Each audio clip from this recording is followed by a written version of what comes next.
Students, my name is Sar Ahmed, and we are going to discuss the synthesis application of properties of copper nanoxide, copper oxide nanoparticles. So copper oxide nanoparticles are synthesized in particle size of range of 20 to 25 nanometer, and it is used in microbial activity. And now I'm going to discuss the synthesis of nanoxide particles. So when we are concerned with the synthesis, there is three methods: biological, physical, chemical. I'm going to discuss chemical method. So when we are concerned with the chemical method, remember that there are four methods: soil gel method, co-precipitation method, copper carbonation and copper nitration. In sol gel method हमारे पास एक solution, एक solvent होता है जो कि liquid भी हो सकता है, जो कि लिक्विड वाटर भी हो सकता है और अल्कोहल भी हो सकता है. ये दो हम आमतौर पे इसमें we use these two kinds of solvent and then we use molecular precursor. Remember that we are going to use molecular precursor, not salt precursor.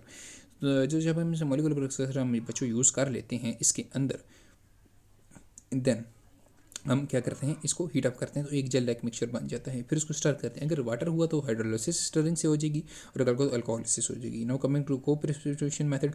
को-प्रेसिपिटेशन method में जो हमारे पास सोलवेंट होता है, बेस होती है और हमने एक साल्ट प्रिकर्सर डालना होता है. उसके रिजल्ट में हमारे पास एक साल्ट मेटल प्रेसिपिटेट बनते हैं. मिसाल के तौर पर इस केस में हमारे पास हाइड्रोजन आयंस बने, हाइड्रोक्साइड आयंस बनेंगे. Third is precursor. We can to use precursor to make copper oxide nano particle. तो हम प्रिकर्सर इस्तेमाल करके कॉपर ऑक्साइड नैनो पार्टिकल को बनाएंगे. कैसे? हम कॉपर कार्बोनेट लेंगे, ठीक है. कॉपर कार्बोनेट हमने लिया, हमने कॉपर नाइट्रेट लिया, ये दो लिए. कॉपर कार्बोनेट में हम क्या करेंगे बच्चों, कॉपर कार्बोनेट के अंदर हम तो बच्चों कॉपर कार्बोनेट में हम पीएच मेंटेन करेंगे 5.8 का और इसको कैल्सिनेशन टेम्परेचर पे हम हीट अप करेंगे. अब पूछेंगे कैल्सिनेशन टेम्परेचर के, वो टेम्परेचर में हम इंप्योरिटीज़ को रिमूव करते हैं. कैल्सिनेशन में लेस देन 250 डिग्री सेंटीग्रेड होगा. नेक्स्ट बच्चों हमारे पास कॉपर नाइट्रेट है और रिमेंबर दैट कॉपर नाइट्रेट में हम पीएच डिस्कस नहीं करेंगे, हम इसके टेम्परेचर को देखेंगे. इसके टेम्परेचर 4 डिग्री सेंटीग्रेड देंगे और next thing we are going to give that temperature for 4 hours. तो हमारे पास जो कॉपर कार्बोनेट के नैनो क्रिस्टल बनेंगे 5.8 पीएच पे और लेस देन 250 सेंटीग्रेड पे 100 to 140 नैनोमीटर. और जो बच्चे हमारे पास कॉपर नाइट्रेट के बनेंगे वो बनेंगे कितने के, वो हमारे पास कॉपर नाइट्रेट के 32 नैनोमीटर के बनेंगे. तो next coming we are going to discuss the optical properties. और आमतौर पर बाद स्केपिंग एजेंट, अब स्केपिंग एजेंट बच्चों आमतौर पे होता है कि हम फिनिशिंग टाइप देते हैं जब कॉपर ऑक्साइड नैनो पार्टिकल तब इस्तेमाल करते हैं. लिगेंड होते हैं आमतौर पे, हम आमतौर पे सी टाइप इस्तेमाल करते हैं और हम इस्तेमाल करते हैं aniline. C type for cetyl trimethyl ammonium bromide, ठीक है, याद रखना. Cetyl trimethyl ammonium bromide aniline use करते हैं एज अ केपिंग एजेंट. और ये केपिंग एजेंट हम इस्तेमाल करते हैं कॉपर सल्फेट के अंदर, ये भी आप लोगों ने याद रखना है.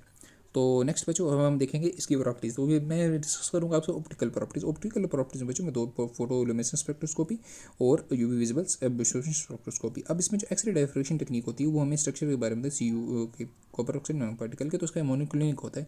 इस तरह FeSEM है, अब आपने याद रखना है FeSEM उसी तरह which we have remember the E tab, ETAB और ई टैप.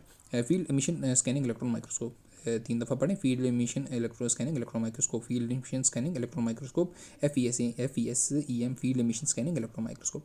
इसके केस में बच्चे में पता चलता है कि जो CO का नैनो क्रिस्टल है वो एक इरेगुलर शेप है और उसके nano road like shape structures हैं.